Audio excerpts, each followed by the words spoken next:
Hey carpoolers, how's it going? Today is January 9th, Tuesday, and today I had my follow-up appointment with the physician's assistant at the bariatric clinic, and it actually wasn't a follow-up appointment. I guess it was. It was the first time I was meeting the physician assistant at the clinic, and he did not disappoint. I was very happy with him. I had all these anxieties of how I thought the appointment was going to go, and it was the polar opposite of what I thought, and I couldn't be more happier. So let's get down to statistics. As of December 7th, I have lost 2 pounds. I lost 1/4 of an inch in my neck, and they did measure me around the midsection, and there was a loss, but she didn't tell me what it was. I actually was getting tag teamed by 2 nurses. I had one asking me questions on this side. I had another one doing my pulse ox and blood pressure and temperature, and she was asking me questions too on this side, and they were like tag teaming me. So I didn't have an opportunity to say, well, what was that number? And I didn't push the issue because they're supposed to write it on my bariatric notebook each visit, like what my stats are, and I'm like, she'll just write it in and I'll see it then. But she didn't do that. So I don't know what that loss was around the tummy area. Obviously it wasn't astronomical, so what are you gonna do? I am in rush hour right now, which I normally am never in, but since I had my appointment this morning, I stayed at work a little bit later, so I'm in rush hour. So stop and go, stop and go. Let's see, what else is there to tell you? Okay, so the PA said that we're going to keep all of my current eating and drinking goals the same, and I don't know if I ever mentioned them before, but if not, I'm going to go ahead and tell you now. My calorie intake is supposed to be between 15 to 1700 calories per day. Carbohydrates is supposed to be 30 grams per meal, not to exceed 100 grams per day, and protein is supposed to be 100 grams per day. Water intake is supposed to be anywhere from, I think, 60 to 64 ounces, something of that nature. It's 60 something ounces of water per day, and so we're keeping that the same. But he gave me a Mount Everest goal, and from what I understand, if I remember it correctly, the reason he called it a Mount Everest goal is because you don't climb Mount Everest in one day, but at the end it is the goal. So the Mount Everest goal is 45 minutes of exercise every day for 7 days. Logically, wrong word. Literally, I'm not going to be doing that. Sunday, I will not be exercising. Sunday is a day of rest. It says so in the Bible. Won't be working out on Sunday. However, I am going to do my darndest to do it every day besides Sunday. So 6 days a week, I'm going to put my good foot forward and try to meet those goals. I'm going to bring in tennis shoes and socks in the car. That way I can switch out my shoes during the day. I'm going to be taking my 2 smoke breaks at work, including my lunch break, to walk around the perimeter. And I do work in a very hilly area. I also have a very large park next to my work, and I think on my lunch hour I'll have more time to access the park and come back. And then on my smoke breaks, I'll do the hilly perimeter. I do not smoke cigarettes.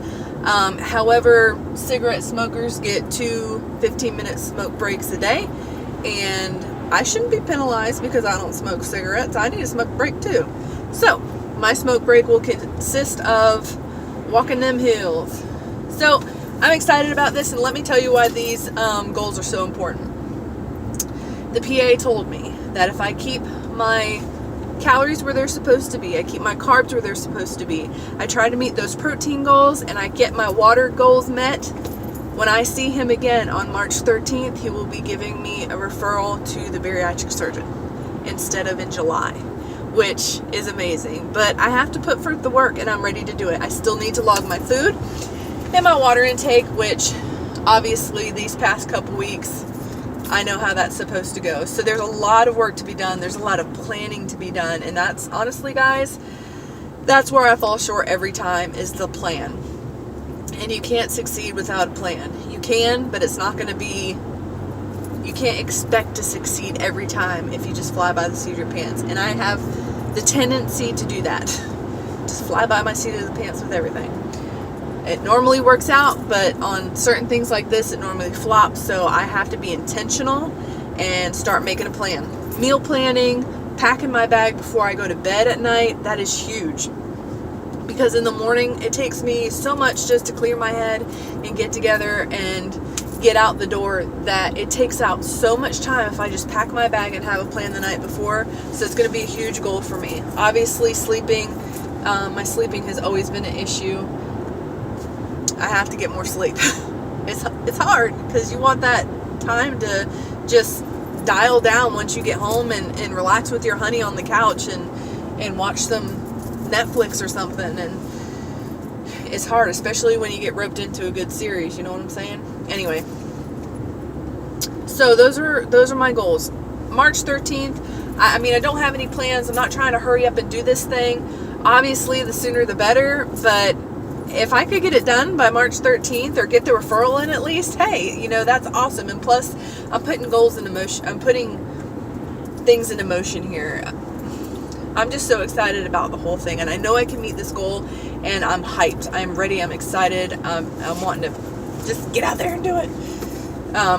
Anyhow, I know that this is a process. I know that there's stuff that needs to be learned and experienced and gone through during this time, and I'm completely aware of that and accepting of that, and I'm ready to do that.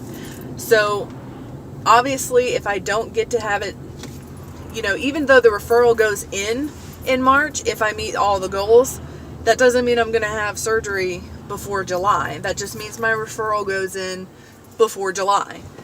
So I'm quite aware that there's a lot of things that need to be accomplished during this time, and I am all for doing the footwork and getting it done. But I'm just excited to hear that there's an opportunity with good work, habits, and planning, and it's all on me. Like, it's like I almost have to prove, do you want this or what? But not really. You know, I could still go to July, but I want to prove this. I want to do this. I'm pumped about it. I'm ready. So anyways, I feel like I'm starting to ramble. I'm pretty sure that I am. I've been suffering with heartburn the past couple days, which is something I've never had to deal with in my entire life. And it was hard to identify. It just hit me like today. I'm like, this is heartburn. I've never had to like pinpoint it or have experienced it before where I can be like, oh, that's what this is. So like day, whatever this is now, I'm like, this feeling that I've been feeling, this has got to be heartburn. And it sucks. I'm feeling a little better, but this afternoon around 1 o'clock, the burn started, and I'm like, I felt this yesterday at the same time. What's going on? And I ate lunch at all different times because my days are crazy. So it's not like I ate lunch at 12 and then lo and behold, an hour later, I was getting heartburn. It didn't work like that. And now I've noticed like all these times I felt real sick, it was probably heartburn. Anyways, I don't want to chatterbox too much at you. I just wanted to come in and give you the statistics of today because I know some of you guys knew that I was having my appointment today. Also, stop what you're doing right now and give this video a like. And if you're new to my channel and you like what you see here and you want to do this journey with me, hit the subscribe button. I'd love to have you on the carpool. You guys have a wonderful rest of the week, and I will talk with you later. Ciao.